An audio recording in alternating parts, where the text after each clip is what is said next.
Hey there, Mox. My name is Megan, and I'm here to tell you why the Student Health 101 newsletter and Wellness TV should be a part of your weekly routine. Hi, I'm Megan Albrecht, and I'm here at the Southern Superlatives, and we are awaiting some of our guests. For some people, working out in the gym can be intimidating.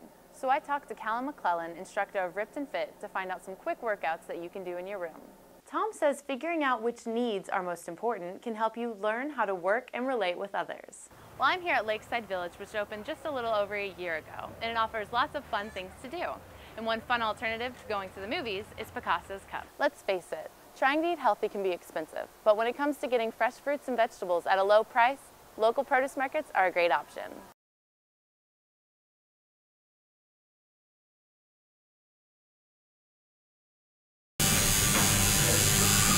Tattoos are very popular among college students, but each person has their own reason for getting one. I have 6 tattoos. The first one I got because my mom said not to get one. It's on my arm. The next one is on my back. It's a 4-leaf clover. It's Irish heritage. I have one on each hip because I have Crohn's disease, and their stars protect you, the nautical stars. Then I have faith on the back of this arm and hope on the back of this one, and they're my favorite Bible verse, 1 Corinthians. I have a tattoo on my foot, kind of on the arch of my foot, and it says surrender, and it kind of is just a religious aspect for me. Dr. Linwood Bond Jr. from the Watson Clinic explains what actually happens to your body when getting a tattoo. Well, essentially what you do is you take a needle and inject dye into the middle layer of the skin.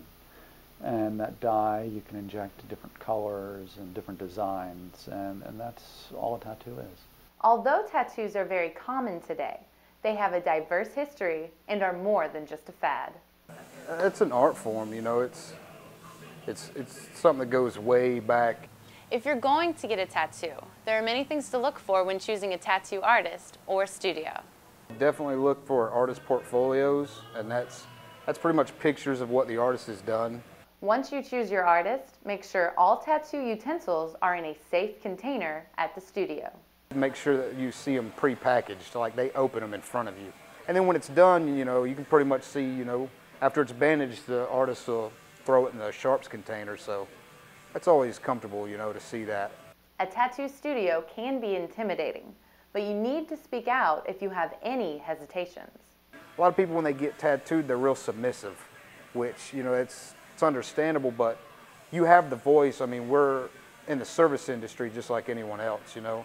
And a lot of artists try to act like they're rock stars and this and that, and they're not. If you are not careful when getting a tattoo, there could be some negative consequences. So you could potentially get communicable diseases, infections from tattoo parlors, and some of them could be serious. You could get potentially a hepatitis or a mycobacteria type infection, or just a bacterial infection. I'm Megan Albrecht for FSC Wellness TV.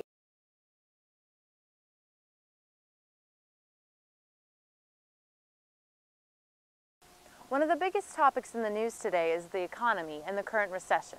However, many students are not aware of just how this will affect them. Students share their thoughts on the economy. It's kind of a major effect because if I can't get money and stuff like that, I'm not going to be able to pay my college tuition. People are losing their jobs. There are no available jobs as far as the recession.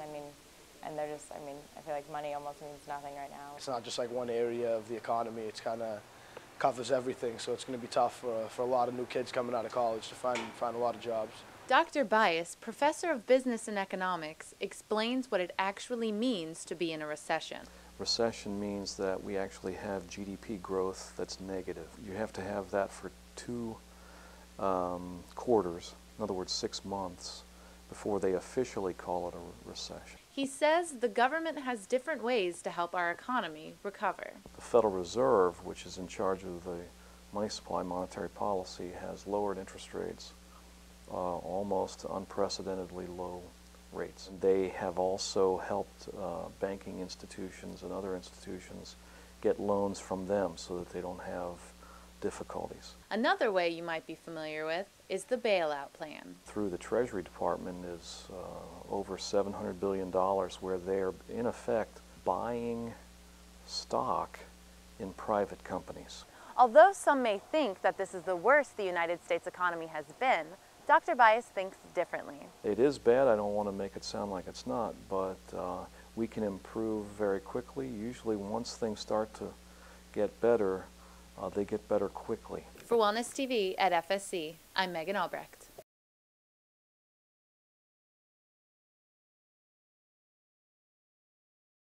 When you think of yoga, the first thoughts that come to mind are crazy poses and meditation, but there's actually a lot more to it than that. The origins of yoga are about 3,000 to 4,000 years ago in India, and there was a practice that was used before meditation to get the body nice and relaxed so that you could sit still for long periods of time. When traveling circuses and acts would come through India, they would pick up this wonderful thing of yoga, of the nice quiet mind and how good it made your body feel. And then these people carried it with them into Europe, and then from Europe it got moved into the West, into America. Michelle says there are many misconceptions about yoga. Here in the West, funny enough, they think that it's mostly girls, when pretty much in India, women don't practice, men practice. So yes, you get that. You get the misconception that yoga is a religion, and it is not. Yes, it originated in the same country that Hinduism came from, but they're not correlated at all. Another misconception is you have to be skinny. You have to be healthy to practice yoga, and that's not the case. Yoga is one of those things that can be any body type, any body shape, and it will benefit everyone. She says there is a range of benefits one can gain from practicing yoga. It helps with breathing, it helps with flexibility, it helps with sleep and concentration. And that's where I've seen the biggest improvement in students.